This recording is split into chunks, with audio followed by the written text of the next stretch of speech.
galing pa ang iba sa Batangas, sa Bulacan, sa Muntinlupa, Valenzuela at Manila.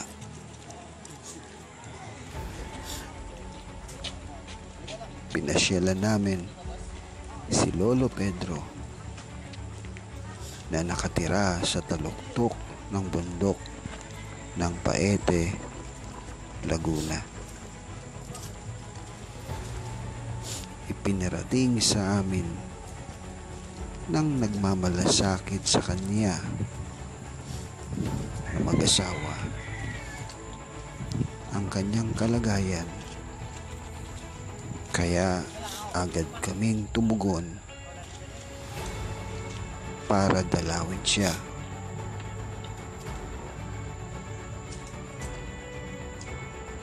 Ngayon nga, dala namin ay bigas,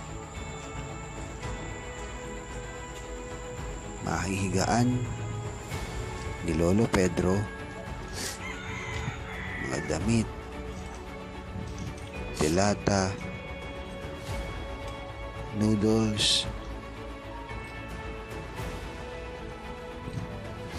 solar light na kanyang magagamit dahil walang kuryente sa bundok. Ang gamit sa kanyang simpleng kusina na gamit lamang sa pagluluto ay 3 bato at panggatong na kahoy.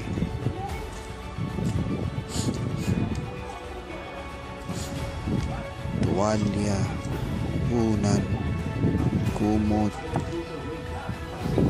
at kulambo.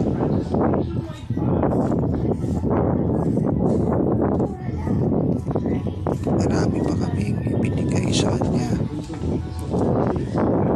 at magagamit niya na 5 kalakihan salapi.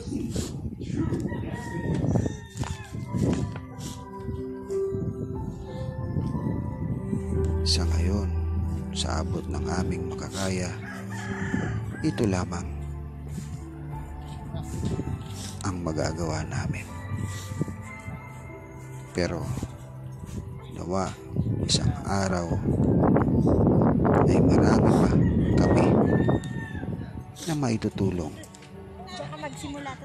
at maaabot na kagaya ni Lolo Pedro. Ilatag natin dito.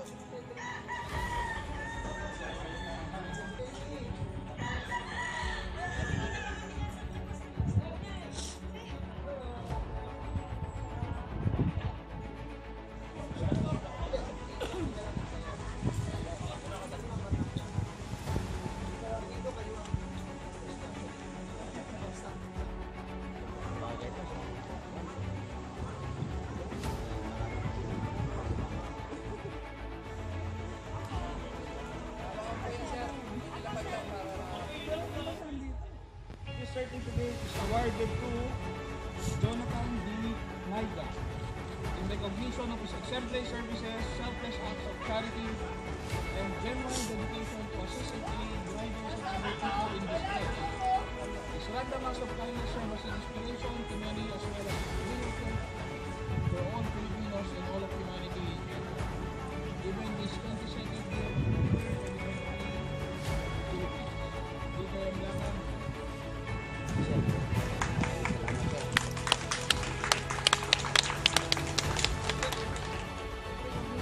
Certificate sa Wagin to Virginia B. Naida in recognition of her exemplary services, purpose of charity and dedication to assist other people in distress. Her random act of kindness serves as inspiration to many as well as bring hope to all Filipinos and all humanity in general. Like Peter Lacan, Chairman Media Task Force. Thank you, sir. Maraming salamat, sir. Sa lahat, sir.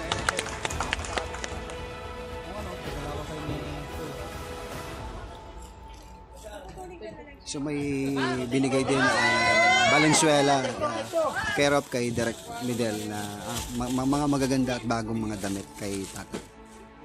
sa nagpapasalamat. Kaya po ako, binigay nyo kahit paano po. Ito po bang nangyari ay first time niyo po na First time lang po ito. na may nag-abot po sa inyo ng tulong? Opo. First time po ito. Ako tuntua nga po. Natulungan po ninyo kahit paano po. Hindi po kayo.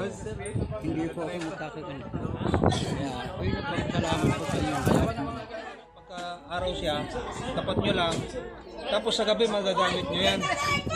Para may ilaw kayo sa loob. Kasi kung walang kuryente dun sa inyo ay malaking bagay po yan. Makakagalaw kayo ng maayos sa loob ng bahay.